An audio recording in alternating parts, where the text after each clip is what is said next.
La siguiente historia es para entretener. Intenta ver este video en soledad y con las luces apagadas. Todo comenzó cuando tenía aproximadamente 12 años y vivía en Cali, una hermosa ciudad colombiana, específicamente en el barrio Calima, ubicado en el norte de la ciudad. Yo era un niño muy social, ya que todos los fines de semana, incluso algunos días entre semana, salíamos en la noche a jugar a la calle todos los amigos de la cuadra. La mayoría de juegos que existían en ese momento, de cuando no existían los smartphones ni el internet. Hablo de la década de los 90 y principios de los 2000.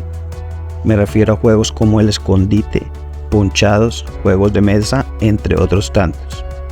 Bueno, en fin. Todo comenzó un viernes, que como era de costumbre, salimos a nuestra cita semanal de juegos. Esa noche era como cualquier otra, sin ninguna novedad. Escogimos jugar escondite o las escondidas como lo llamamos en Colombia. En ese momento estábamos reunidos Ángela, John, Ingrid, Felipe, Luis y yo. Llevábamos varias rondas de esconderse y buscar, no recuerdo cuántas. El caso es que tocaba el turno de Luis de contar para los demás escondernos. Luis empezó a contar y los demás comenzamos a buscar escondite.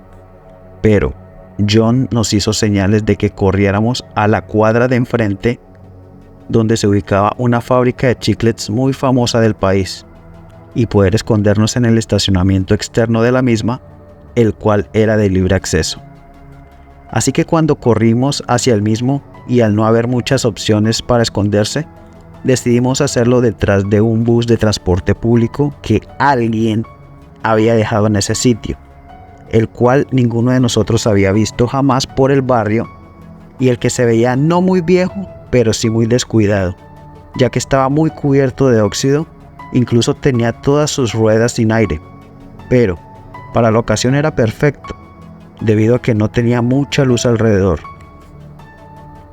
Al ubicarnos cubiertos por el mismo para que Luis no pudiera vernos, notamos que quienquiera que había dejado el vehículo en ese sitio había olvidado dejarlo asegurado, o eso creímos.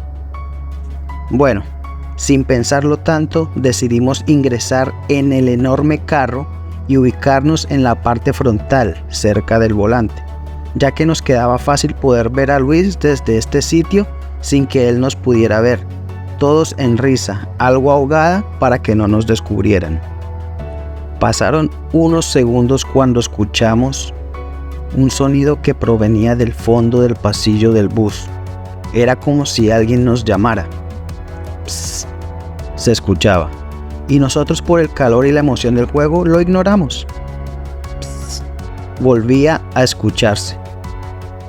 Nosotros, sin sentir miedo, volteamos cuando vimos algo que nos heló la sangre. Era una sombra pequeña. Lucía como la sombra tridimensional de un hombre pequeño, pero muy oscuro, y parecía estar cubierto por una manta muy grande. Al parecer estaba mirándonos fijamente y nosotros a él. Inexplicablemente, y no sé si por el shock del momento, no podíamos hacer ninguna clase de movimiento. Estábamos totalmente paralizados, hasta que Ángela reaccionó y gritó con fuerza. Ese grito hizo que los demás reaccionáramos y pudiéramos huir de ahí. Bajamos la escalera de aquel bus corriendo al mismo tiempo que sentíamos que esa figura se movía a través del pasillo hacia nosotros. Hubo un momento donde yo caí en un escalón y no podía moverme. Sentía como si algo agarrara mis piernas, las juntaba y no las dejaba moverse. Era muy desesperante, porque él seguía acercándose hacia nosotros. Pero Felipe gritó, ¡Ey! Me ofreció su mano y me ayudó a levantar y seguir huyendo.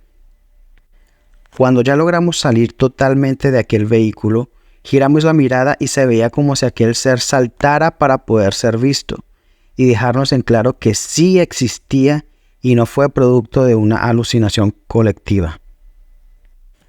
No dejamos de correr hasta volver a nuestra cuadra, es decir, cerca de nuestras casas. Luis se notaba molesto porque hasta donde él pensaba habíamos dañado el juego por habernos revelado nosotros al mismo tiempo.